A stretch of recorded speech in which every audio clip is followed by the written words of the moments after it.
организира около гостуването на Beata Stawarska, така че четенията ще бъдат на английски без превод. Другото, което не знам доколко и как се е разбрало, е, че направихме още една промяна около организацията. Промените се дължаха на комбинация от фактори. Един от тези фактори са изпитите, кандидатските изпити, поради които университетската сграда е затворена и в събота и в неделя. Другият фактор, че имаше известна неяснота дали ще можем да ползваме Централната университетска библиотека в неделя или не. Оказа се, че по-скоро е по-добре да не я ползваме.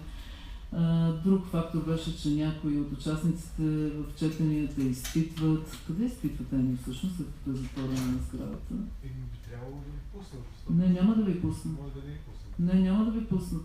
Абсолютно. Ще ги изпитаме на друг.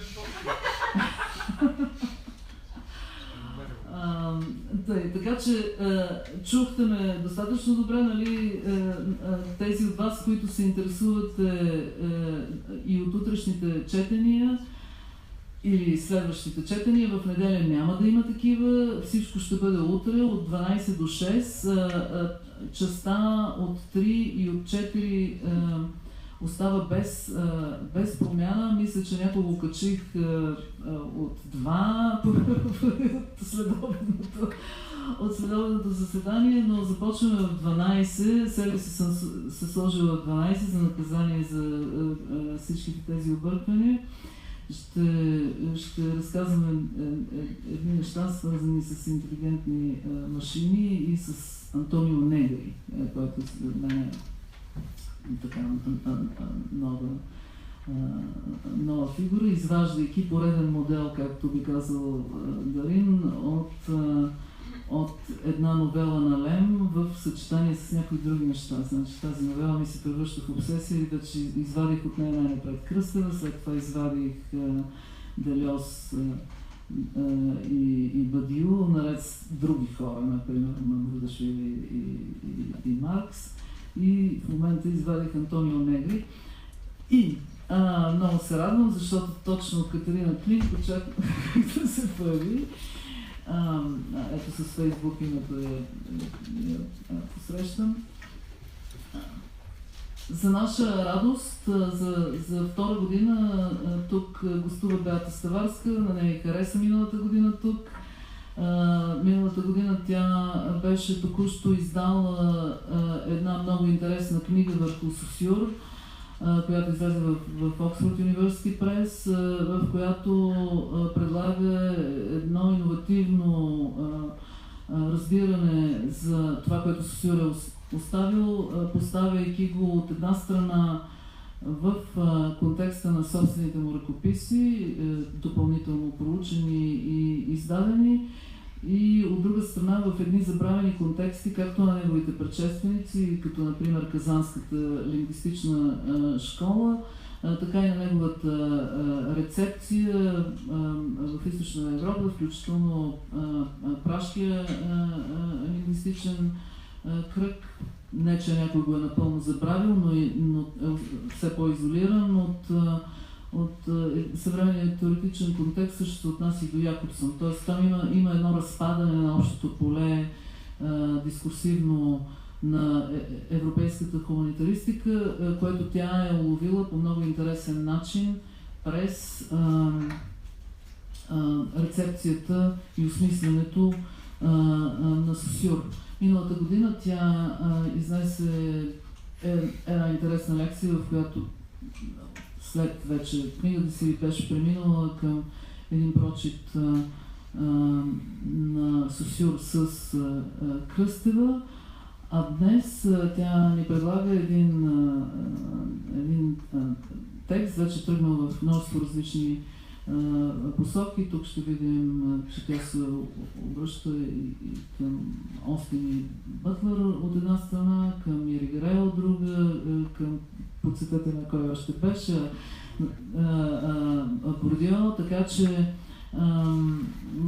в един отново интердисциплинарен контекст тя събира лингвистични, философски и политически проблеми през темата за говоренето и за речта. So, and now we have to switch to English in, how should I say, full of expectation, looking forward to the advent of the machines who are going to translate everything for us at some point. And we can use everyone whatever language we like, because it will no longer a problem. So English will have to step down from its present position as a lingua franca, but for the time being, this is it. It's English. And please, Beata, we're looking forward to your talk.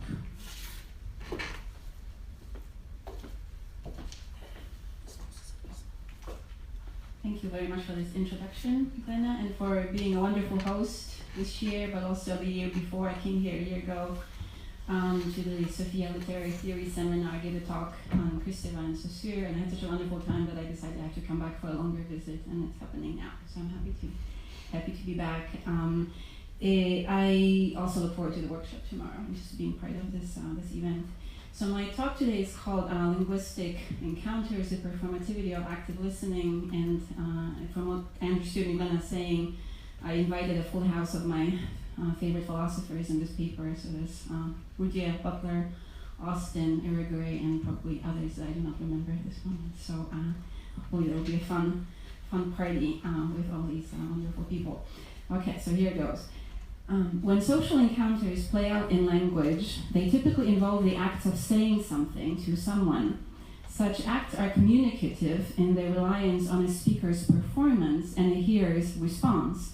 But to explain why some sayings typically succeed with relative ease, while others not so, even when the person has said appropriate words in the right way, or why some sayings have a potential to produce massive harm that seems out of bounds with the individual speaker's signifying intent, we need to expand the horizon to include the inherited social conditions of power and the received histories of the said words and the situated identities of the persons saying and hearing them. In examining social encounters in language, I will therefore seek to combine and inquire into individual saying acts, otherwise called speech acts, such as issuing an order, refusing an offer, or insulting someone, with a reflection on how the enabling and constraining social conditions impact the success of such acts in the present. In other words, I will work at the intersection of a micro-sociology of social encounters with a larger structural focus on historically contingent social positions. Yet my overall task is not only diagnostic, but also emancipatory, and I will seek resources for resisting the received and sedimented social relations of power, including at the level of the individual sayings themselves. I will therefore recover Bourdieu's central claim that language mirrors social conditions of power operative in our not-solely-linguistic lives, but will emphasize, in agreement with Butler's conception of linguistic performativity, that an ongoing linguistic practice does not solely reflect, but can also resist and revise dominant distributions of power by enacting novel social relations through the saying acts. I will argue that both Bourdieu's and Butler's understanding of the language power structure will benefit from integrating additional insights from speech act theory, specifically regarding the importance of the hearer's uptake for successful or felicitous performance of a speech act. Speech is typically thematized in terms of the vocal production made by an individual speaker or a group. But I will argue, drawing on Joe Austin, and in agreement with Hornsby and Langton, that the hearer's uptake, which includes at least minimal receptiveness to what the speaker is saying, constitutes an integral and active element of the total speech situation.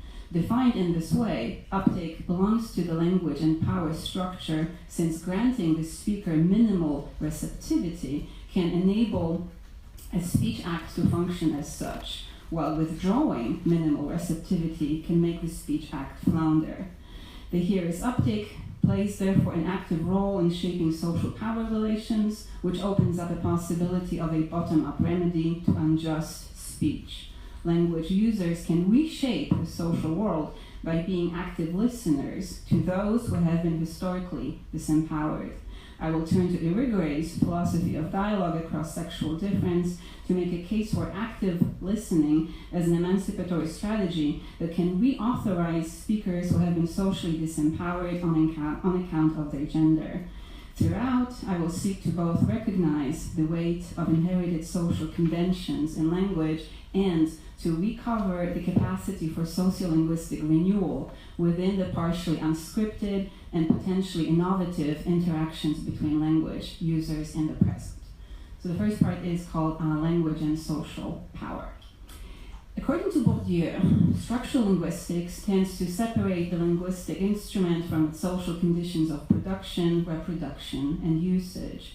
This purported divide between the so-called internal and the external elements of linguistics bestows the appearance of scientificity on the products of history, the symbolic objects, and thus exercises, he argues, an ideological effect.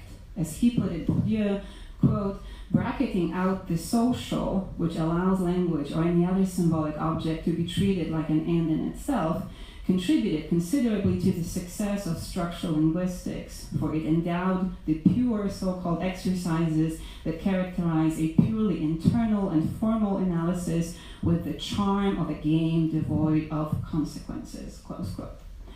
The presumed, let me see if I can move this actually. Does this still work if I have the mic here? Okay. Otherwise I'm looking at the mic and my text, and it's kind of confusing. The presumed autonomy of language emerged from the standpoint of a purportedly disengaged intellectualist philosophy which regards language as an object of contemplation at the disregard of its bond to action and power.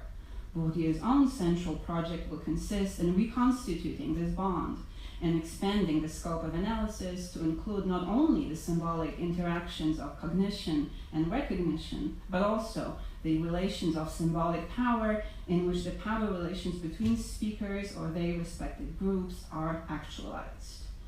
These relations of symbolic power can be best witnessed in the production and reproduction of official language, the assumed object of study in structural linguistics.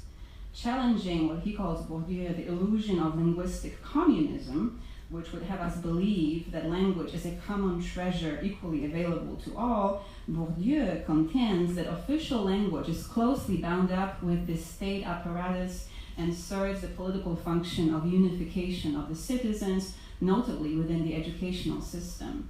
The standard language is therefore not a finished product or a factual given, but an active instrument of normalizing select linguistic practices and deeming others derivative or deviant forms.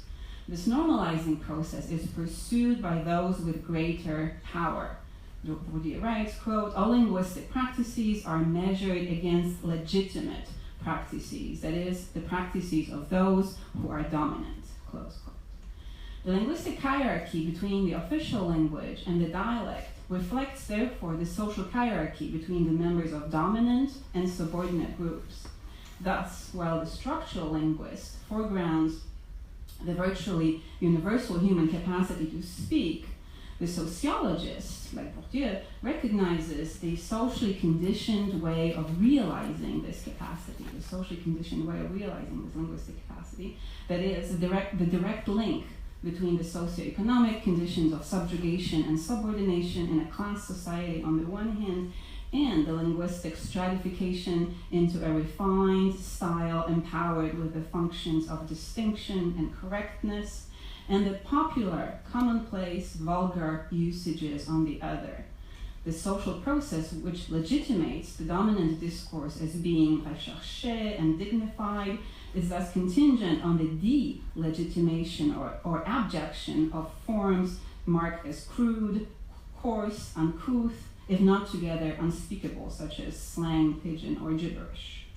while the former, so the forms of dominance discourse, function as what Bourdieu calls linguistic capital, and that they do not only reflect, but also increase the profit of distinction enjoyed by the speaker of legitimate language, the latter, so again, slang, pidgin, and so on, are likely to further subordinate the ones whose speech lacks social acceptability, even if it may be grammatically correct. As Bourdieu put it, quote, the competence adequate to produce sentences that are likely to be understood may be quite inadequate to produce sentences that are likely to be listened to. Speakers lacking the legitimate competence are de facto excluded from the social domains in which this competence is required or are condemned to silence, close quote.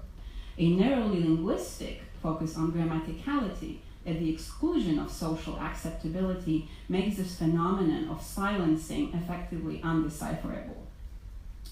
Importantly, the process of social legitimation does not only affect the stratification of competence between the more or less socially acceptable language, but it also empowers some speakers with authority while disempowering others. To draw on classic examples from J.L. Austin's speech act theory, a performative utterance which realizes a given act by virtue of pronouncing the appropriate words can only go off or be felicitous or successful if the person, for example, christening a ship, is a person previously entitled to do so, or if the person issuing orders has the authority to issue them. The felicity of speech acts, just like the legitimation of official language, cannot be accounted for in purely linguistic terms. It reflects what Bourdieu calls the whole social order behind them, that is, the pre-existing social conditions of greater and lesser power. So Bourdieu writes, quote, from a strictly linguistic point of view, anyone can say anything, and the private can order his captain to clean the latrines, right, the toilets. But from a sociological point of view, it is clear that not anyone can assert anything, or else does so at his peril, as with an insult, close quote. If the person has not been previously delegated with authority, the order or the insult will fail to work their magic because they are deprived of the necessary social backing by the existing order of institutional conditions and distributions of power. Regarded in the abstractum, these speech acts may still have linguistic sense, but they lack the requisite social sense and cannot effectively perform their function in the social world. Bourdieu apparently assumes that the efficacy of speech acts depends directly on the pre-existing order of social rights and privileges, such that only those previously authorized to perform requisite social functions can exercise these functions by speaking with authority. As Butler now put it, quote, it's a longer quote from Butler, she writes, Bourdieu tends to assume that the subject who utters the performative is positioned on a map of social power in a fairly fixed way. Although Bourdieu is clearly right that not all performatives work, and that not all speakers can participate in the apparently divine authorization by which the performative works its social magic and compels collective recognition of its authority, he, Bourdieu, fails to take account of the way in which social positions are themselves constructed through a more tacit operation of performativity. Indeed, not only is the act of delegation a performative, that is, a naming which is at once the action of entitlement, but authorization more generally is to a strong degree a matter of being addressed or interpolated by prevailing forms of social power. Moreover, this tacit and performative operation of authorization and entitlement is not always initiated by a subject or by a representative of a state apparatus.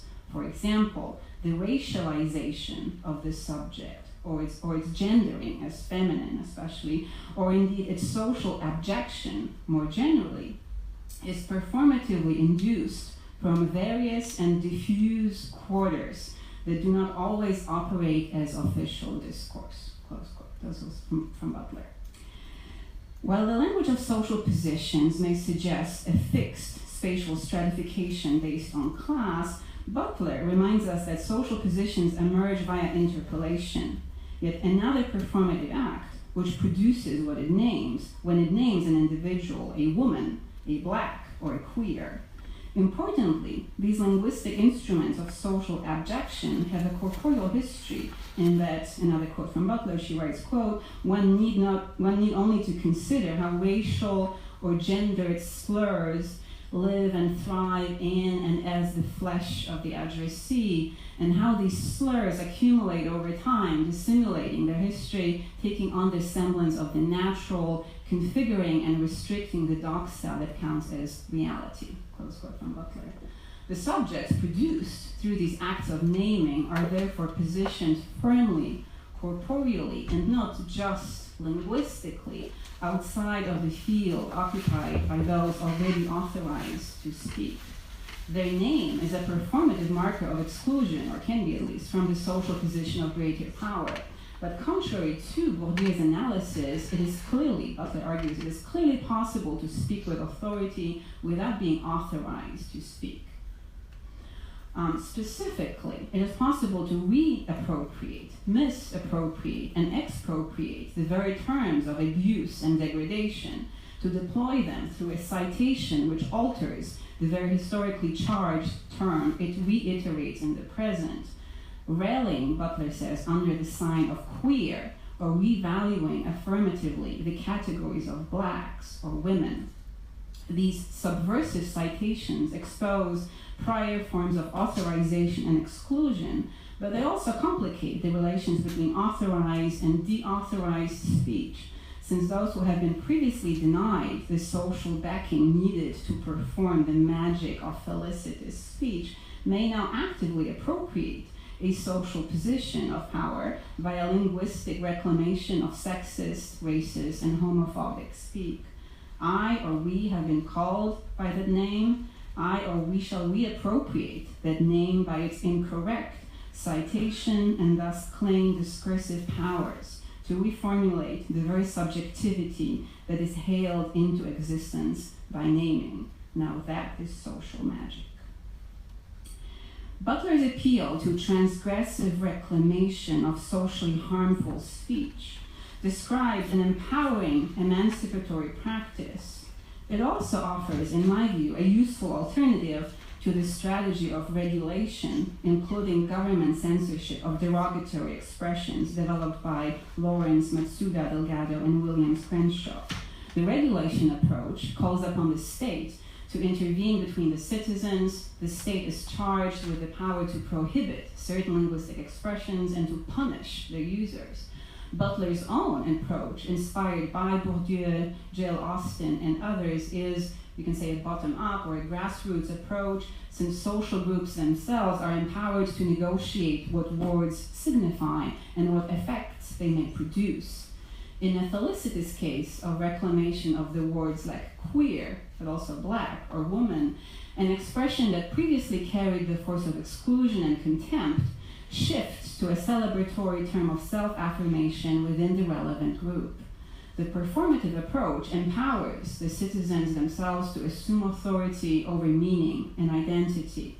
It may also avoid one of the difficulties entailed by the regulatory approach, that is, maintaining the marginalized groups in a position of victimhood and dependency, played out no longer in relation to the dominant social groups, but now to the apparatus of the state. Butler makes a compelling case that the regulatory approach inadvertently preserves the notion of sovereign subjectivity in its assumed view of language, since the offending speaker, so somebody who deploys sexist language or racial slur, is charged with all the power to cause social harm by wielding words like weapons. Once we acknowledge that linguistic meanings are arbitrary, that is, grounded in the historically inherited, sedimented, as well as revisable social conventions of usage, we can tap into their socially contingent plasticity and make the words speak somewhat differently than they did in the past. Importantly, linguistic arbitrariness is not a purely negative category implying an absence of any so-called extra-linguistic motivation. Linguistic arbitrariness is fueled by the forces of performativity, that is, by the enduring, evolving, and conflicting sets of social rituals and conventions which dictate what words mean. And that's something that I developed in the Saussure book, right? How linguistic arbitrariness is not a purely negative category, meaning lack of motivation by the external world, but actually is a positive notion which involves a motivation by historically sedimented and yet revisable social conventions. Okay, back to Butler. While Butler's analysis of subversive resignification offers a much needed corrective to Bourdieu's socially static account of language and power, I will argue that linguistic performativity is not exhausted by novel practices of naming, and that speaking with authority is not limited to an active assumption of the speaker role. Specifically, I will argue that acts of active heeding to speech acts issuing from the members of historically deauthorized groups can also work the social magic of re-authorization. This argument will require attending to the micro level of saying something to someone, the actual linguistic encounter between at least two parties who can communicate as well as reproduce, resist, and actively renegotiate power relations tied to their social standing during the encounter. This micro level of power can be traced in the interrelation between a felicitous speech act and the receptive uptake from the hearer. The latter, so the receptive uptake from the hearer, is necessary for the former, for the speech act to carry force. An act such as issuing an order depends on the hearer's uptake, which may be granted or withheld depending on the perceived appropriateness of the person issuing the order, and this appropriateness is not regulated solely by the official function, but also by the more tacit forms of social authorization and social abjection through the gendering and racialization of speaking subjects. In fact, Bourdieu's own analysis of social power acknowledges a correlation between legitimation and recognition.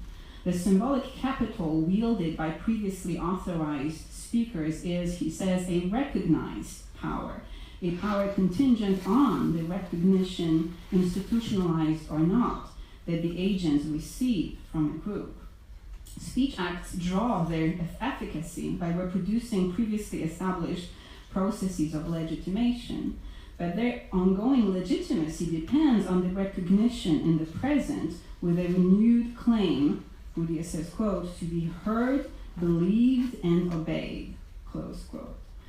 The production, reproduction, and recognition of legitimacy are therefore interdependent, just as language deemed illegitimate is less likely to be listened to and vulnerable to being silenced through misrecognition, so is language with an ongoing claim to legitimacy in dire need of being respectfully received for its performative, or for its performance rather, in the present to be felicitous.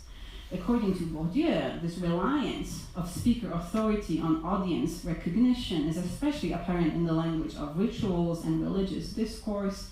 The symbolic efficacy of religious language, which magically transforms wine into blood and bread into flesh, would become threatened if the congregation did not recognize the ceremony as authorized magic performed by a legitimate speaking subject, traditionally gendered male.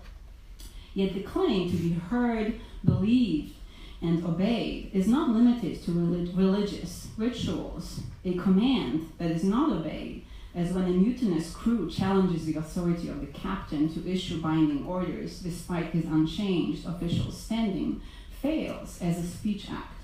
The institutional standing of the captain alone, to stick to this example, does not guarantee that reproduction of legitimate discourse will ensue. The captain must be heeded by the crew for his word to be their bond. The heeding act is not regulated fully by delegated authority and prior entitlement. Hence, it is perennially vulnerable to social disruption.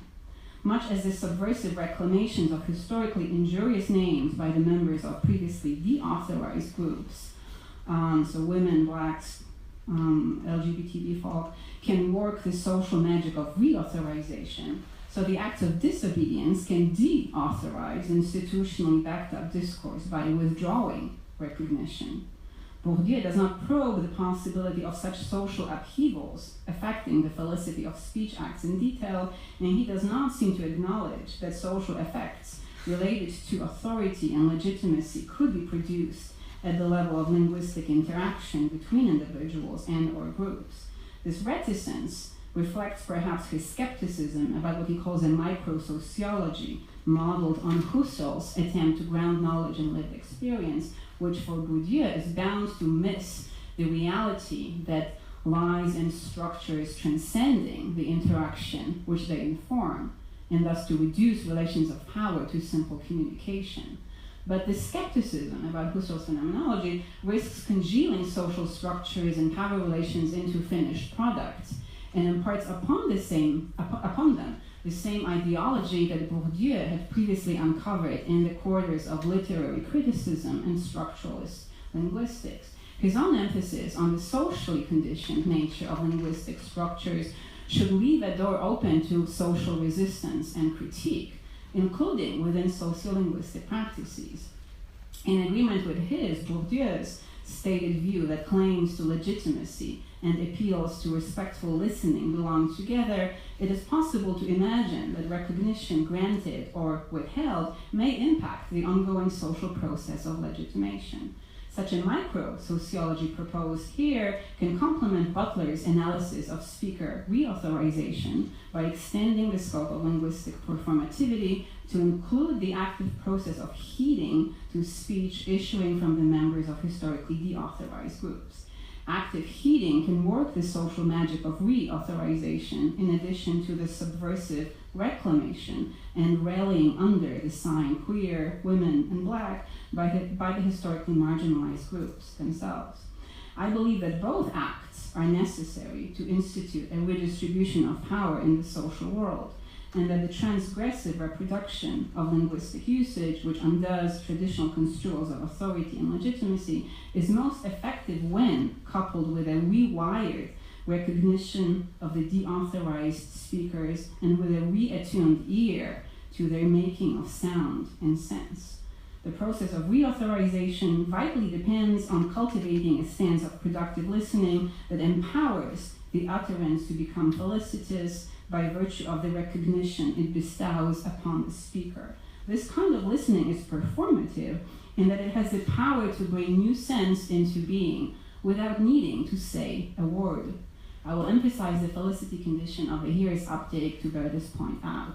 And so next I have a longer section on speech act theory, and I decided to not present it in its full extent. I'll just give you the Reader's Digest by going straight to the point, which is that for J.L. Austin, the hearer's uptake or recognition of the speaker's intent to produce a speech act is actually one of the felicity conditions of the speech act itself, right? So it's not an effect of the speech act itself, it's actually an enabling, even though retroactively functioning condition of happiness in language. Okay, so moving right to a relevant citation from J.L. Austin on this question of the hearer's uptake. J.L. Austin notes, quote, "It is always possible, for example, to try to think or inform someone, yet in different ways fail, because he, the hearer, doesn't listen, or takes it as ironical, or wasn't responsible for whatever it was, and so on. This distinction will arise as over any act, over locutionary acts too, but failures here will not be unhappiness as there, but rather failures to get the words out, to express ourselves clearly, and so on." Close quote. So in this quote, Austin distinguishes between so-called locutionary and illocutionary failures. A failure at the level of the physical act itself, for example, speaking in sotto voce, and an illocutionary failure located at the level of the speech act properly so-called. The former failure, so speaking so softly that the audience does not actually hear what you're saying, is bound to the utterance narrowly construed as the sound sequence issuing from the speaker's mouth, while the latter, so the infelicity affecting the speech act itself, is a socially modulated act constituted by the speaker's vocal productions and the hearer's uptake of these productions in a certain sense. As Austin notes, quote, "Unless a certain effect is achieved, the illocutionary act will not have been happily, successfully performed. This is not to say that the illocutionary act is the achieving of a certain effect. I cannot be said to have warned an audience unless it hears what I say and takes what I say in a certain sense. An effect must be achieved on the audience if the illocutionary act is to be carried out. The performance of an illocutionary act involves the securing of uptake. Right? And the performance of an illocutionary act, like warning someone that there's fire, you need to leave the auditorium, is only achieved as a speech act itself if the audience responds to it, takes the act as a serious warning in this case, and not as a performance on a theatrical stage, right? Okay, so this passage is intriguing on multiple counts. Firstly, Austin complicates here the distinction he is keen to preserve elsewhere between the speech act and its effect, or the illocution and the perlocution. The speaker is not in control of the effects of her speech on others, and the former, so the effects, cannot be simply derived from the latter, from the speech act itself. Still, the felicity of the speech event is contingent on an intrinsic interrelation between the two, insofar as the effect of securing uptake helps to convert an attempted speech act into an effectively achieved one. We find here an interesting case of retroactive constitution of the force of the utterance by the audience, who must receive it in a certain sense for the utterance to take effect. This is not a solely subjective constitution of meaning, but a socially modulated one. The hearer's uptake is both the effect of what is being said and the condition of the saying acquiring the force of a speech act. The accomplishment of the speech act is thus contingent not only on the speaker's actions, but also on the hearer's participatory involvement in the speech event, and on actively attending to what this speaker is up to. Receiving speech in an appropriate way is as much a speech-related act as producing it is. The infelicity now resulting from insufficient uptake impacts most illocutionary acts. As Hornsby and Langton put it, reciprocity provides a background condition of speech as a whole. In their words, so here's a quote from Hornsby and Langton, they write, "Language use relies on a mutual capacity for uptake, which involves a minimal receptiveness on the part of language users in their role as hearers. This minimal receptiveness does not mean that a hearer will agree, or even is capable of agreeing with what a speaker is saying, but it does mean that a hearer has a capacity to grasp what communicative act a speaker might be intending to perform. When reciprocity is present, the speaker's utterance works as she means it to. Its working so appears to depend on nothing more than a speaker and hearer being parties of a normal linguistic exchange, in which a speaker's attempt to communicate is successful. A speaker tries to do an illocutionary thing. A hearer, recognizing that the speaker is trying to do that thing, is then sufficient for the speaker to actually do it.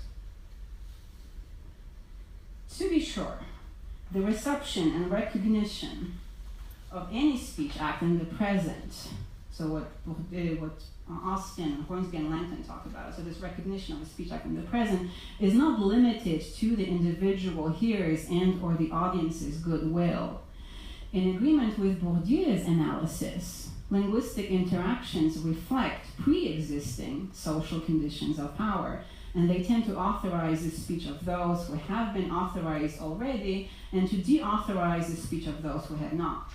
If the traditional construals of femininity and epistemic authority tend to be at odds with each other, then not only may women's speech contain elements indicative of lesser power, but also, importantly, it may systematically fail to find the minimal receptiveness necessary for speech to carry force. Whether it is because women are raised to speak in sotto voce, or because their or our speech goes unheeded despite being audible, the felicity of women's speech is systematically endangered in a non-receptive communicative climate. Similarly, the felicity of verbal insults, such as racial slur, sexually degrading, and homophobic speech, typically reflects socially conditioned greater power and privilege of the offending speaker in relation to the target audience. The manifest success of words such as bitch, cunt, or whore to act in a magical manner as direct instruments of denigration of women by men typically depends upon a long history of accumulated prejudice against women in male-dominated societies. That gender-based power disparity is symbolically reflected in the scarce linguistic resources for speaking back. The English language includes longer litanies of insulting terms for the historically marginalized than for the mainstream group. A verbal insult is therefore a complex communicative phenomenon which works its social magic in the present by calling up historically sedimented power inequities between those who are likely to be successful in provoking insult and those who are likely to be harmed by it. These enabling social conditions account for the greater likelihood of harmful speech being felicitous when it is deployed by members of socially privileged groups in relation to the historically subjugated ones. If words can hurt us now, it is because words have a history. Yet, while the felicity conditions of speech cannot be deciphered through a narrow focus on the speaker's performance and the hearer's response in the present, I believe that communicated acts retain some explanatory and emancipatory potential and should not be reduced to simple epiphenomena of a more complex set of structural relations of power. Linguistic interactions retain the power of the performative that Butler associates with the process of reclaiming historically injurious terms by marginalized social groups and of re-authorizing their or our speech in the process. Small-scale linguistic interactions partake in the process of interpolation that produces what it names. Yet their performative potential is not limited to naming, and linguistic performativity is not reducible to the speaker's vocal productions. Listening, too, is performative in its potential to engender or co-engender new sense and to re-authorize a marginalized speaker by lending her a receptive ear. I will draw on Irigaray's argument for a culture of sexual difference to bear this point out in the remainder of the paper. So this is the final section on Irigaray and on the performativity of active listening. According to Irigaray, the traditional discourse of science and philosophy makes a claim to a total, systematic view of nature, but considering that this discourse emerged within the historically male-dominated institutions, it effectively lacks, she argues, the universality it uncritically assumes. Specifically, she argues that traditional discourse is couched in metaphors that reaffirm male privilege, notably solid objects over fluids and vision over touch, and thus foregrounds the exclusion of subjects and ways of knowing that are gendered female. Importantly, however, Irigaray does not simply diagnose the multitude of ways in which gender and sexuality are reflected in legitimate discourse. On my reading, her central project is twofold. It demonstrates that language reflects social reality and the pre-existing relations of power. So it claims to be neutral or asexual, but effectively it assumes the primacy of the male norm. But language also contains a possibility of an alternative social order within it, which would recognize the feminine as a speaking subject in her own right. Irigaray's critique of the eradication of sexual difference in language is therefore coupled with a positive emancipatory vision of a new felicity in history, that is, a new culture of sexual difference bound up with a reform of language itself. For sexual difference to be reclaimed within the legitimate language, it is necessary to include intersubjective communication and dialogue within its bounds. Irigaray argues that the dominant discourse of science and philosophy tacitly assumes the denotative language of object relations as standard norm at the expense of intersubjective exchange. Irigaray ties this discourse to the linguistic style preferred by male speakers and argues that women, especially in the early years, actively seek relations of collaboration, communal play, and dialogue, but that these communicative gestures are not recognized and legitimated by their social milieu, including by the mothers the girls may reach out to. Irigaray's proposed emancipatory reform consists, therefore, in actively cultivating a language proper to intersubjectivity and dialogue so that women can act on the desire to communicate. She writes, quote, "If we are to regulate and cultivate energy between human beings, we need language, but not just denotative language that names, declares the reality or truth of things and transmits information. We also, and especially, need language that facilitates and maintains communication. And it is not just the lexicon we are talking about, but a syntax appropriate to intersubjectivity," close quote. Irigaray argues in favor of a language of direct address, where the two genders can grow one in relation to the other, a relation which preserves the unique and irreducible place of each. This would be a language of recognition and intransitivity, where the other ceases to function grammatically and existentially as a direct complement of my action. Excuse me. Sorry, I'm just kidding.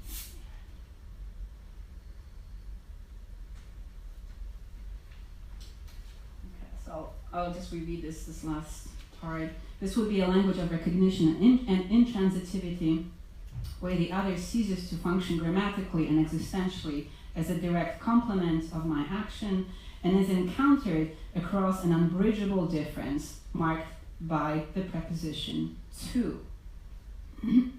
As Irigaray explains in an interview, she chose this strange agrammatical construction, "I love to you," rather than "I love you," in the title of the book dealing with language and sexual difference, to indicate that love is a relation between two subjects, comparable to a reciprocal relation of speaking, as in I talk or speak to you, versus I handle you or I see you, without reciprocity.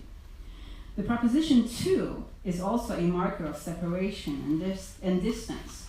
She writes, quote, "I love to you" suggests necessity for a relation that's indirect, intransitive, meant to maintain the two in the relationship between genders. I love to who you are, to what you want, to what your intention is. I renounce possessing and having you in order to be and build something with you. The relation enabled by the syntax appropriate to intersubjectivity co-involves intimacy and separation, but it is not limited to the sphere of private affects and domestic relations. Irigaray imagines the new culture of sexual relations simultaneously in the domain of political action, including in the context of her own collaboration with the communist politician Renzo Imbeni in Italy, and considers the development of specific sexuate rights for women, such as the rights to physical and moral inviolability, voluntary motherhood, and preferential rights for mothers and their children. She considers these sexuate rights an integral element of this new culture, sexual difference. As such, the intersubjective relation across sexual difference plays out within the daily dealings of flesh and blood individuals, but it also ties to the evolving social conditions of power and privilege as reflected in the political quest for an increased legal standing of women in society. The personal and the political effectively intersect within the culture of sexual difference. Importantly, for the purposes of my analysis, Irigaray argues that the cultivation of intersubjective relations across sexual difference depends upon developing an active and receptive orientation to the other. So another quote from I Love To You, she writes, "To you constitutes an overture to the other who is not and never will be mine. It is a silence made possible by the fact that neither I nor you are everything, that each of us is limited, marked by the negative, non-hierarchically different. A silence that is the primary gesture of I love to you. Without it, the two, such as I understand it, is impossible." Close quote. The orientation to the other as a non-hierarchically different subject is therefore not to be cast primarily as talking to the other. If its primary gesture is silence, then the orientation to the other depends on cultivating a stance of attentive listening, which leaves a space-time open for the other to occupy in her own way. Irigaray writes, this is another longer quote from Irigaray's I Love to You. She writes, "I am listening to you as to another who transcends me, requires a transition to a new dimension. I am listening to you. I perceive what you are saying. I am attentive to it. I am attempting to understand and hear your intention, which does not mean I comprehend you, I know you, so I do not need to listen to you and can even plan a future for you. No, I am listening to you as something and someone I do not know yet, on the basis of a freedom and an openness put aside for this moment. I am listening to you. I encourage something unexpected to emerge, some becoming, some growth, some new dawn perhaps. I am listening to you prepares the way for the not yet coded, for space, for existence, initiative, free intentionality, and support for your becoming." Close quote. This open listening is to someone and something I do not yet, and perhaps never will comprehend, is clearly an act that requires concentrated effort.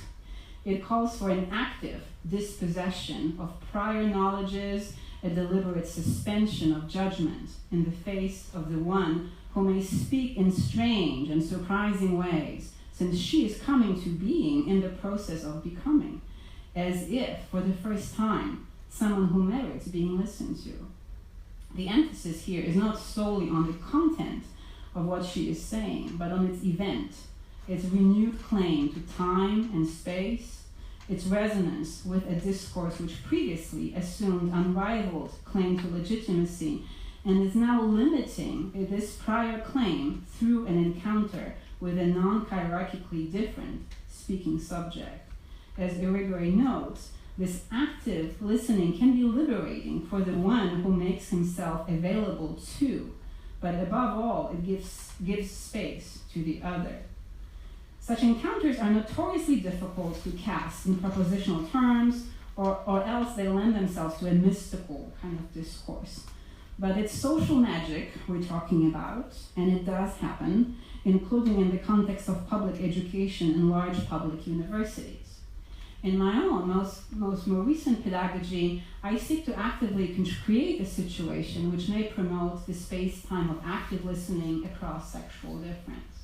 I do it especially when the male students in the class tend to routinely take up more discursive space than the female ones, even when we're discussing topics related to gender, power, and sexuality. I ask that first only women speak and men listen. We then reverse the roles. If this experiment works, for nothing guarantees its felicity, then the following may happen. First, the women stumble and look for the right words and seek the confirmation of the teacher and the other classmates of almost everything they say. And then, when I actively return the authority to them and listen with the openness Irigaray may have described, as do the others, then the magic of self-authorization happens, and the women begin to speak with a new force, now tapping freely into their own ways of knowing and sense-making. And the men are not indifferent to this process. They participate silently in the transformation and may have been liberated by it as well. I believe that such an event reflects a process of speaker re-authorization, engendered in this particular case not by reclaiming the received lexicon of offensive names, but by occupying a subject position in language and by refashioning the syntax of intersubjectivity across sexual difference. Language is both lexicon and syntax, and the latter, so syntax, a marker of the manifold relations between subjects. If relations of sexual difference are to play out otherwise than as fixed hierarchies, then a sociolinguistic change at the level of the relations themselves can contribute to creating a new culture of sexual difference and a remapping of discursive positions of power and authority. This change may actively subvert the inherited gender roles of pronouncing and receiving knowledge, of speaking and listening. And even though it may be more likely to happen in the micro sphere of social encounters than in the macro world of large social movements and institutionalized processes, or perhaps it extends to both, I believe that it belongs to a continuum of emancipatory efforts to reclaim and share power in a mixed social world. I believe that the more intimate encounters and the large-scale political movements are both necessary to institute a redistribution of power, and that the transgressive reproduction of linguistic usage, which undoes traditional construals of authority and legitimacy, needs to be coupled with a rewired recognition of resignified content and a reattuned ear to previously excluded speakers.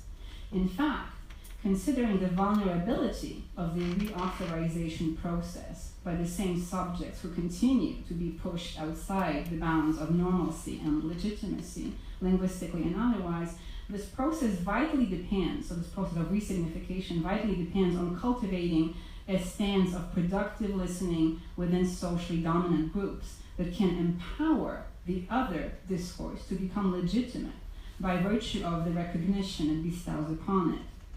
The stance of productive listening would actively suspend the typical turns of pornographic speech and make space-time for a woman's act of refusal of unsolicited sexual overtures to resonate as such in the present. So that's the example I used in the part I did not present.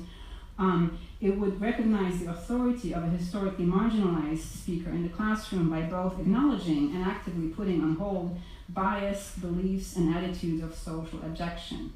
This stance would be coupled with a self-oriented quieting, which would actively restrain an impulse to translate established privilege and mainstream standing into felicitous speech. As an actively undertaken exercise of receptivity and self-restraint, this stance would perform social magic in the mixed-sex world and be liberating for its silent agents as well. It would bring forth a greater felicity of socially vulnerable speech acts and a possible felicity in history for all. Thank you.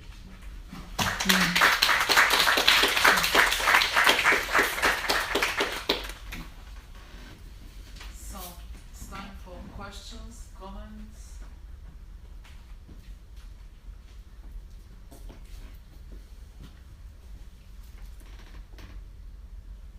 Any questions?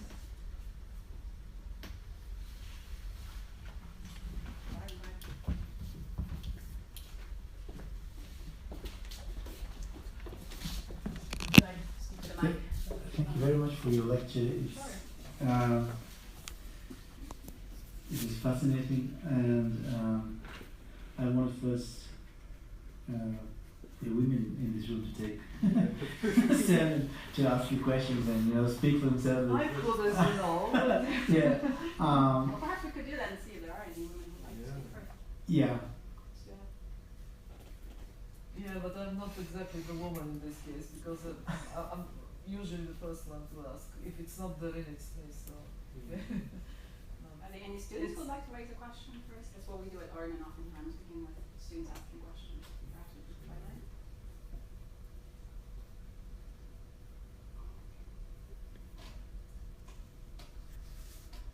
If there are none, then we can open the floor to women in the room if they're willing.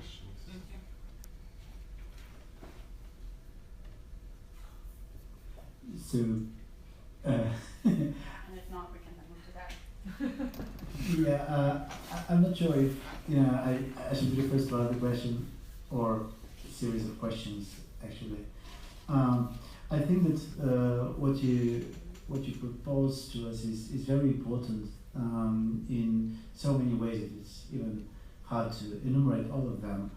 But I think that one of the aspects of what you said that seems to be extremely important is that by putting the accent on listening, on the way the speech act is received, you point in the direction that the Speech Act is not some atomic fact. It's not an atomized elocutionary act standing on its own. It's always involved in a communication, in a series of acts, and that's why I was extremely happy when you developed the notion of neither elocutionary nor perlocutionary but interlocutionary dimension.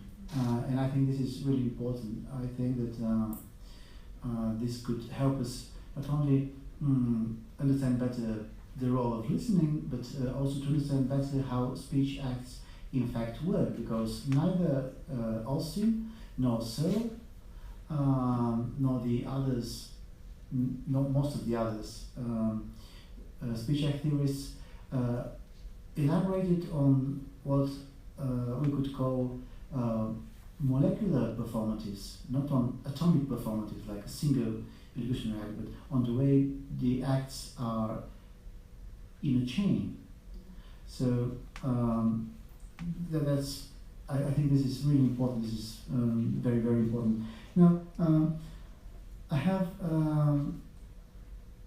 a suggestion that maybe this aspect of molecular performativity, which means that elocutionary acts are always part of a bigger chain, so to speak, which also includes the listening party and so on, is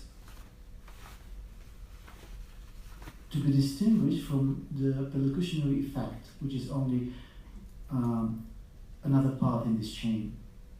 And the perlocutionary effect, probably what you, that's how I listened to what you said, maybe it's not just an effect, there is some force in it, the way people can listen to you and help you or turn upside down what you say and so on. So there is probably a certain perlocutionary force. And this perlocutionary force is probably also at work in literature, where readers read in various ways, not always the best ways, but so probably there is this force that is created by the saying, but that comes from the listener. So for me, we should distinguish between the perlocutionary effect or perlocutionary force on the one hand, and the bigger chain, which is the interlocutionary dimension. So maybe this is my first question. Do you think that we should differentiate between the analytic of the elocutionary chain, or we could call it interlocutionary dimension, or molecular performatives, and the performative force, which is only a part of this bigger chain, just as the elocutionary act is a single act within this chain. So this is my first question. My second question is about the way you think we can change things politically and in view of the existing power relations. So your example was really wonderful, what you do in your class, but it is because of you as a power figure, as someone who as a teacher has an empowered position, that you can make, let's say, the voice in the room be silent at first and then the other way around. So I was thinking, is it possible to do this in a traditional society, or let's say in a culture dominated by Islam? Or if I rephrase this question, I guess we can ask if the very possibility for us to speak of open listening implies that a certain opening to the other has already occurred, which means that in other, let's say, traditional societies or Muslim communities and so on, we cannot practice this. How can we do this? In fact, the only way to do this is by other speech acts, not by listening. We have to probably, first talk. I don't know. I'm not sure about this, but I'm posing a question. Yeah. Thank you. Okay, so I'll proceed in the order of the questions themselves. I like the distinction between atomic and molecular levels of speech acts, and so what I like about Jill Austin's work, and at least in this kind of interpretation that many feminist speech act theories, like the ones I cited, especially Hornsby and Langton, have developed, is this emphasis on minimal receptivity, right? That's needed as a minimal condition of felicity of practically all speech acts, other than perhaps acts of deprecating oneself or ridiculing oneself, right? It doesn't need sort of confirmation or recognition from the audience for these acts, but they could be felicitous, but any act requiring authority, command, and agency seems to be sort of entangled in this communicative social domain. So I'm very drawn to this work because I think it helps us to get beyond the sort of the isolated, insular individual and really appreciate the social dimension of speech acts in the way that perhaps was not previously possible with someone like John Searle. I think he just doesn't get it at all. As to specifically your question about whether there's distinction to be made between interlocution or this molecular interlocutionary chain on the one hand, and then what you call performative force or effect. Perlocutionary. Perlocutionary. I'm a little bit confused by that. I mean, for one, so like Austin distinguishes between the elocutionary force of a speech act. So this is what the speech act is doing, right? If I refuse someone, the force of the act is to enact the refusal, to perform the refusal by saying no to someone who might be propositioning me. The effect, the perlocutionary effect, would be the withdrawal of the person who says is propositioning me, and in that sense, the effect would follow the successful performance of the speech act of refusing somebody to advance. In the argument or the analysis that I developed here, I'm complicating this neat distinction between force and effect by saying that the here is uptake, in some sense, can be considered an effect of what the speaker is saying, right? Because it's a response to the speaker's performance. It comes after.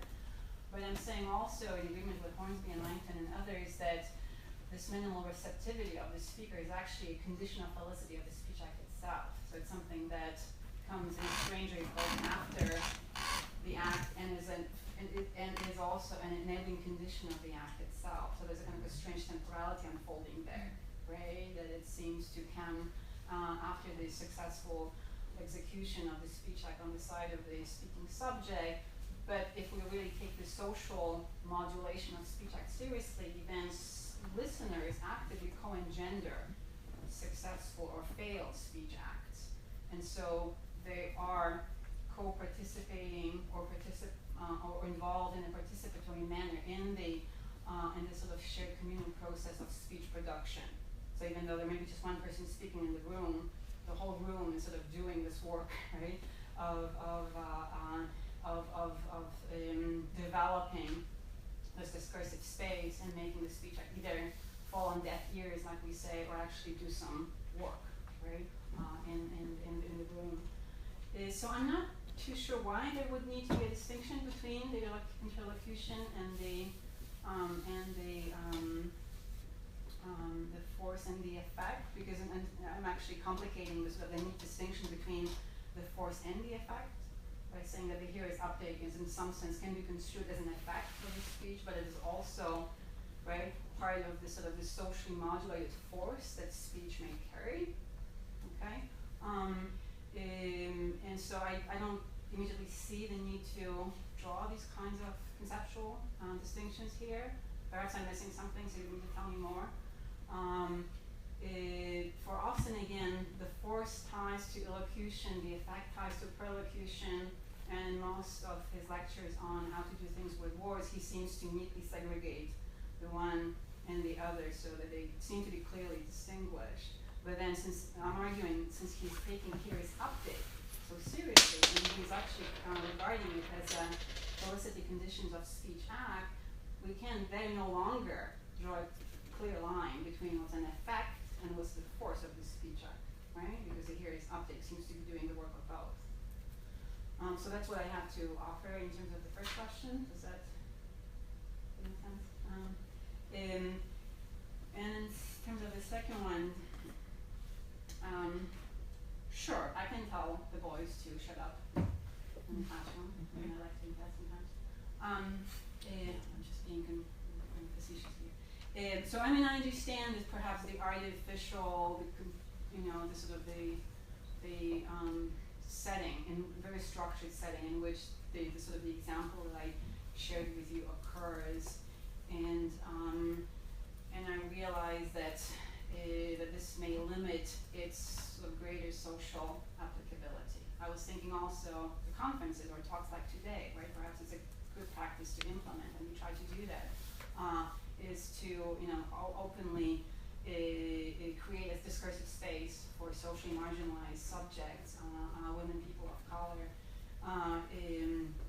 and others who perhaps have been traditionally excluded from the domains of philosophy and theory and so on. So it takes a speech act of silencing, right, socially dominant or mainstream subjects for this to effectively happen, or for this process to be felicitous. I mean, I agree with that.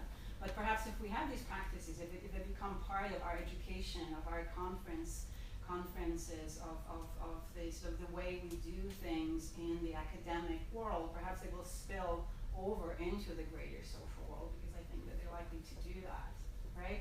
And I believe that they can then create sort of this habitus or social more of a greater attentiveness to those moments when I draw on my mainstream standing, on my privilege, and perhaps quieting that, not letting that dominate my discursive position, right? Not simply assume because I'm a member of a mainstream or privileged group, I get to make claims on behalf of humanity at large, right? So I believe that such small-scale academic experiments, right, of cultivating sexual difference and of actively creating these discursive spaces for marginalized subjects can perhaps create certain habitus, right, of self-quieting, of restraint, of assuming a limited subject position society, right, that would then translate over or spill over into other areas of life. That's my hope. That's how I see this sort of experiment having a greater validity than just within the limited setting of the classroom. I realize also that the social world is a very messy field. There's no controlling subject. There's no sovereign subject. So there's no guarantee that these experiments will be felicitous or even at all applicable within the greater social world. Even within the classroom, there's nothing that guarantees that there will be felicitous either, right? Because some marginalized speakers can prefer to not have their identity be foregrounded within a social setting, right? And women who do not like their gender to be put on a spotlight within a social setting, and I accept and respect that. So the process is very messy and difficult already, even within the limited context I'm talking about. But I still believe it's worth trying out, right? And it's in line with Irigaray's emphasis on the limited subject position, right? That neither gender can make universal claims on behalf of humanity at large. Neither man nor women can talk about what it's like to be human in some kind of purportedly neutral, asexual, and universal sense. So it's kind of limiting that she's talking about. I think, it's a theoretical plane, but it's also, I believe, a practical stance, right? That can be adopted, including by these kinds of academic or educational experiments or pedagogical experiments that everyone was talking about. Does this answer your question?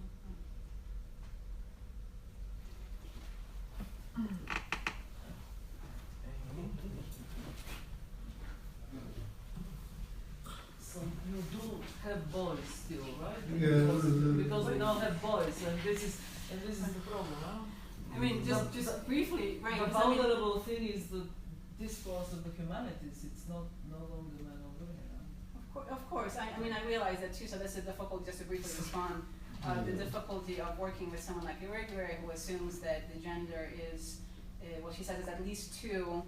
She does not actually develop the possibility of there, in any explicit way, of there being more than two genders. So she obviously critiqued. The point is less. okay. I'll ask later.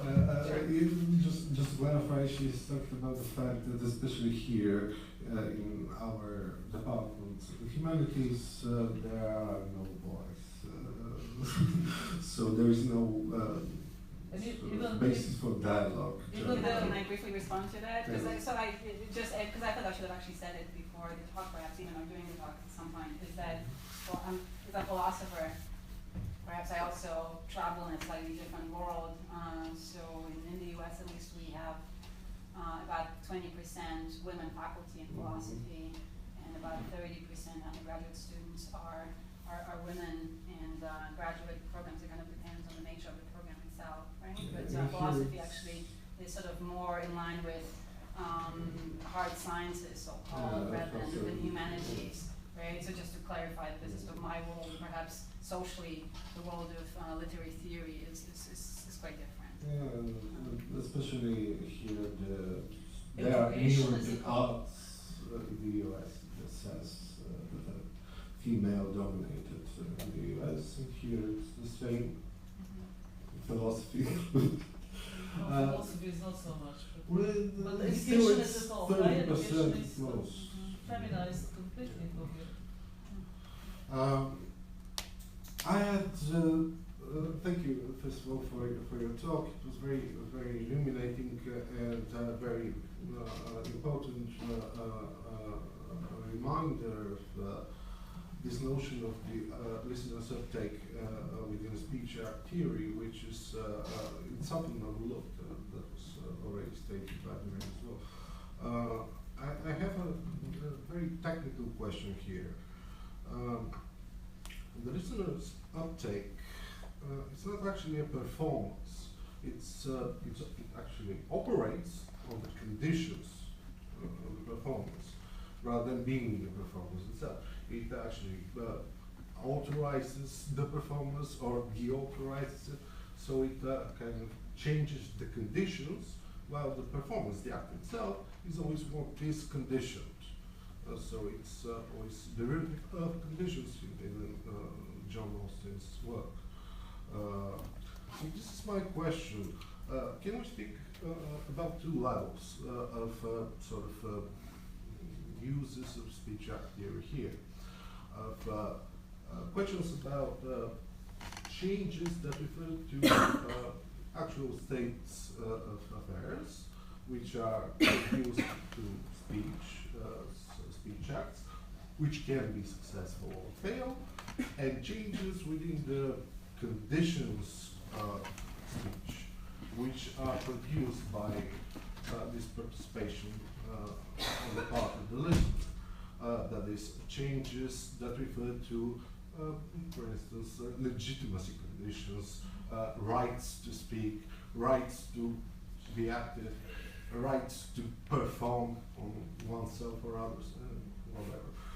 So my question here is not more sort of precise to posit this kind of focus on the participation of the listener on this level of sort of redefining basically the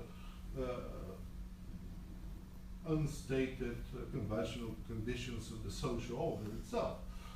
rather than this almost atomic, actually, events of certain speech occurring, certain speech acts succeeding with failing, and so forth.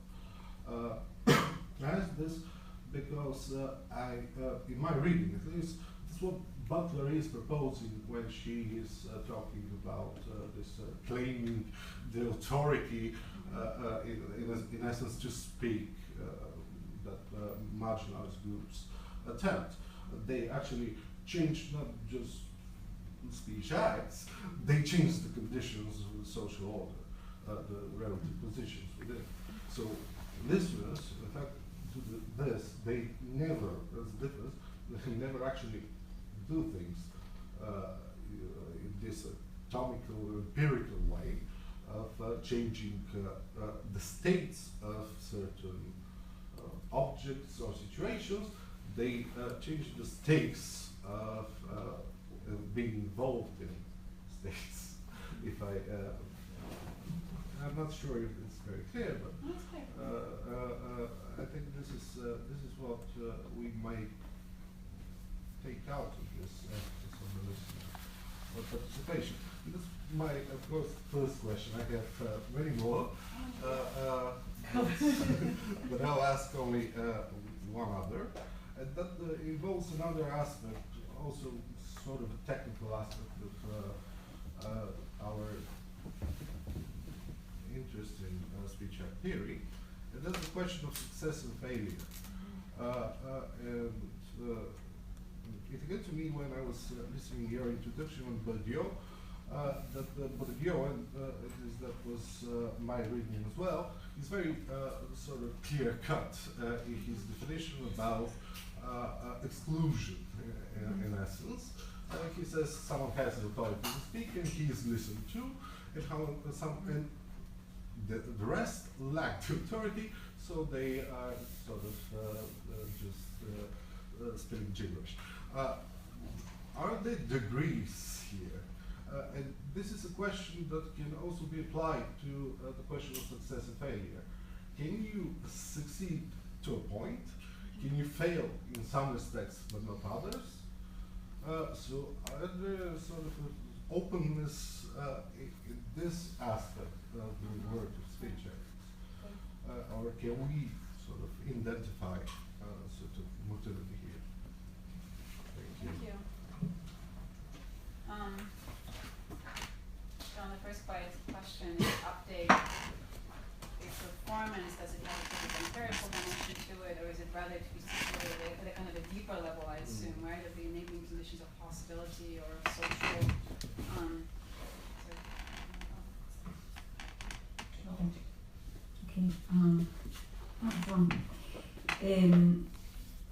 Or is uptake to be situated at a deeper level of, like you said, unstated conditions of social order? I mean, I wouldn't want to push this distinction too much because it sounds like a Chomskyan distinction between competence and performance to me, or like the deep grammar and the empirical performance by speakers, and I would not happily inhabit such a rigid distinction between the two, because I believe that we can make a distinction, but as a kind of the neo-Saussurean that I identify as these days, I would want to think of a reciprocal chiasm-like interrelation between these two levels, whereby social practices can and do over time sort of rewrite the deeper code of social, mores or the social conditions of order that you talk about. So I'd like to think that sort of this focus on the importance of on listening can work at two levels. It seems to me that it does need to occur as a practice, and that it does need to sort of become perhaps institutionalized or sedimented or valued in society, right? As a laudable practice that forms an integral element of speech situations, for it to then perhaps be inscribed at this deeper level of social mores or enabling conditions and so on. but I'm not sure what it would mean to say that the uptake is nothing but an enabling social condition, because how do we tap into that level and what can be done to affect that level? I'm not quite sure how we would get there, or what kind of practices would lead us to this deeper enabling level. That would be the kind of difficulty that I believe we would be faced with. And so I think for Butler, performativity, it has these deeper effects, right? Of kind of rewriting the social code or the social world, expanding the scope of legitimate or legible or acceptable practices. But it happens through the things that we do for her too, right? It has to do, with those sort of daily subversive acts that engage in these incorrect citations and modes of living, being, dressing, speaking, and so on that call into question the gender binary and so on. So they're very much empirical and they're very much on the surface of the social world. But if they become sedimented, if they become a sort of ritualized as recognizable social practices, then they also feed into the deeper level. But I don't think she makes this kind of, again, like a Chomskyan, like it sounds to my ear at least now, like a Chomskyan distinction between competence and performance, or between the deep grammar of the social world and its surface manifestations, right? I mean, I think that she sort of regards them perhaps on a continuum rather than as sort of layered in a hierarchy like that. So I guess I disagree with the premise of the question that there is a neat separation between the deeper level of social order and its surface manifestations. You can tell me more about this if you want. Probably the motivation for my question was that when someone speaks, we can identify the speech, the locution itself, as empirical, observable. How we recognize that someone is listening in a very the same codified manner, that's the trouble. With the other side of the equation, the active stance, Butler is absolutely right. Someone speaks something, and he or she doesn't have the right, apparently, usually, to say this thing, and that's how she or he rewrites the conditions of sayability of this thing. So they are interactive already. Here we kind of lack this observable empirical moment, or at least that's how it is, I think, in Austin when he speaks about the uptake. Maybe maybe you're right, and we should develop a practice for making sort of forms of listening recognizable, observable, and even repeatable in everyday practice. Maybe that's a way to tie in listening to what Butler is proposing, and not just Butler, of course. So that was my point. Of course, I don't mean Chomsky at all here. It's not a question of competence, especially in his sense, very ingrained competence. It's always this, if it is a certain competence, this deeper level, it's always what is produced, what is changed through empirical action rather than the other way around, as it is in Chomsky. It's not that we have the competence and then perform. We perform and then we change our sort of conventions. So I think always an effect rather than. Yeah, no, I appreciate it, because I think that's the difficulty of this whole project, is to make a case that listening has a phenomenological dimension to it, that it is something that the speaker can take in and be moved by or affected by in concrete ways, and I believe that it is. But it's a strange phenomenon since it's silent attending to the speaker. So it definitely does not have the kind of content that a speech act has, obviously. Question is, does it have any content at all? I believe that when we contrast it with acts of disruptive, non-listening, non-attending, lack of recognition, right, of speaker authority, say, then we can say that something is lacking, right? And that, I think one can viscerally feel that one is not heeded to or not taken seriously, or that there's fidgeting and all kinds of activity happening in the room that may actually disrupt, right, one's own speech act. So these kinds of congruent activities and the lack of self-quieting, I think, suggest or show, perhaps demonstrate that that listening is an act, right? And that it takes a certain effort. And it's a strange act, because it's an act of actually not doing much, right? It's an act of sort of a self-restraint, and again, quieting and attending to the others, so letting them, right, occupy the space primarily, but not exclusively, I think. And so that's why I said, this sort of talk about these acts lends itself very quickly to kind of a mystical discourse, because what are we talking about? What's the empirical content of listening? And that's perhaps something that I need to continue to develop, but I believe that Irigaray does talk about it in very sort of powerful ways, right? Of this importance of listening to you, and kind of this active orientation to what the speaker might be attempting to achieve, and this kind of the becoming of the speaker and the process of speaking. So I feel that there is a lived phenomenological dimension to listening, but it's difficult to articulate, considering how little observable content there are, right? What kind of a behavior is listening to? It's a strange kind of behavior, right? And how do you know for sure that the other is listening to you and not just perhaps putting on a polite face? Which takes me to the second question about degrees of authority or degrees of failure and success.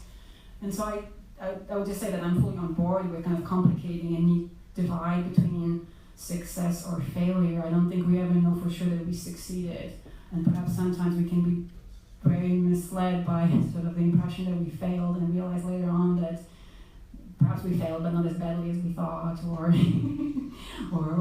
It can be a very complicated business. So I would sort of be a Derridian here and say that it's an undecidable distinction, right? That perhaps we always fail in some ways, but this does not exclude the possibility of making a connection with your audience, right? Drawing the audience in, generating genuine dialogue and conversation that is productive, that is transformative, where something happens between the parties involved. I definitely don't want to draw a clear line between success and failure, because in some way, how do I know for sure as a speaker, right? How do I know that I've been listened to in the right way? What does it even mean? Are there sort of certain normative conditions, or are there behavioral markers of success and failure, or of active versus non-active heeding or listening? Probably not. It's a very messy terrain. But I think there's definitely cases where one can have a sense of having failed miserably.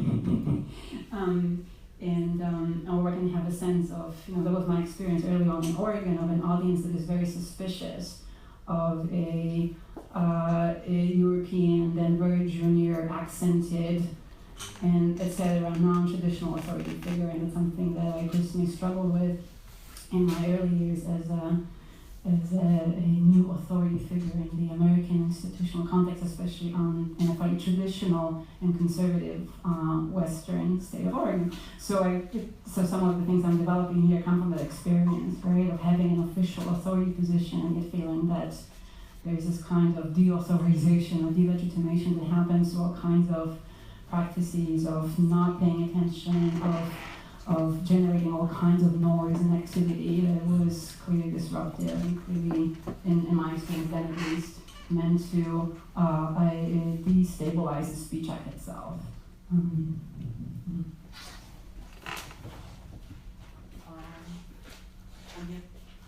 Unless there is an urgent question.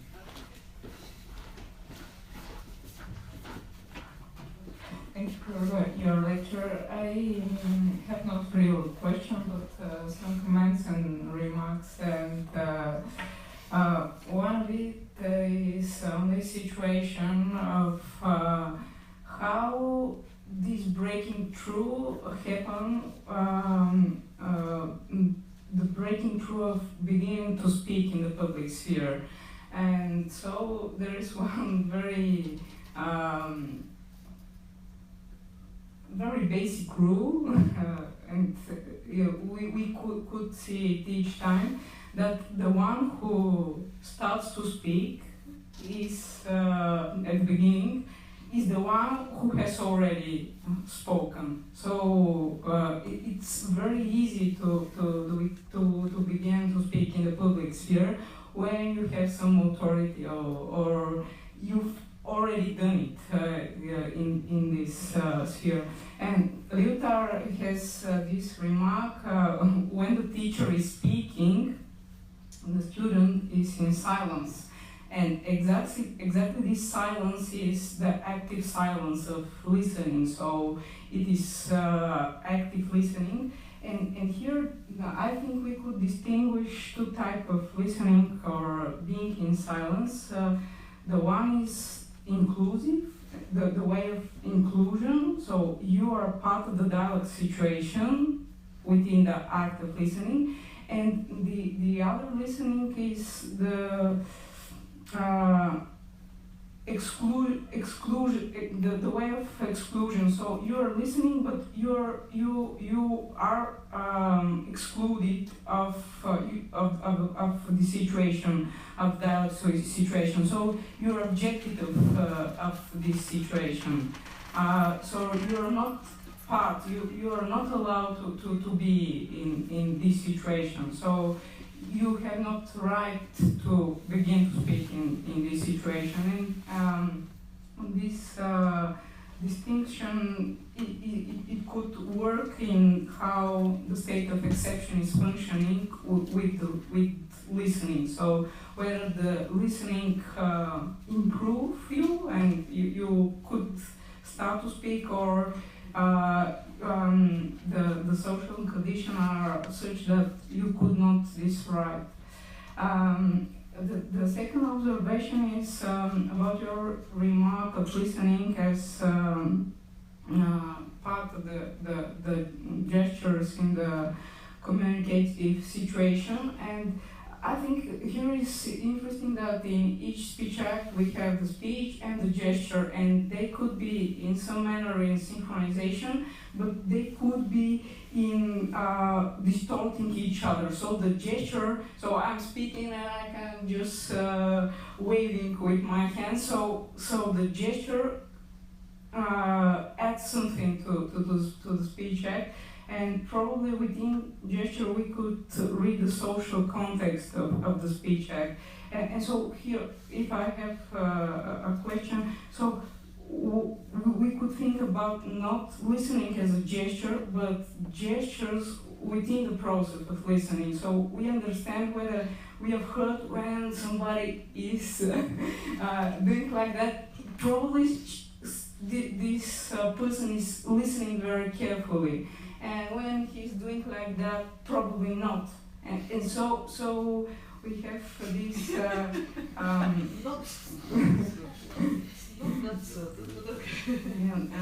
So here my remark is about this mismatch between the speech act and the gesture, and I try to think this mismatch between the situation of listening.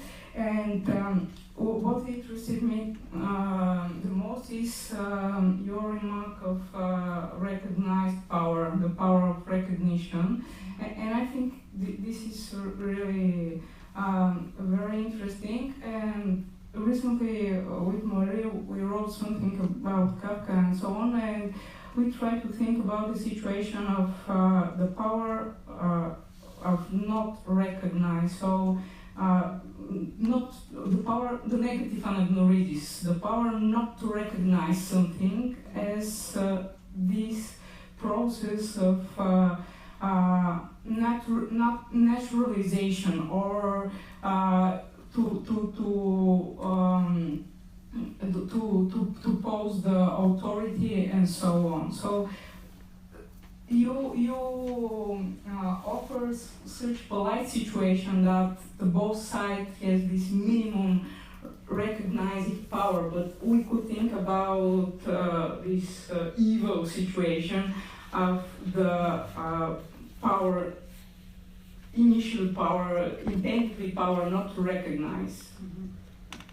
Thank you very much for that. I agree with everything I heard, and that's like an invitation for me to think more about these distinctions that you drew.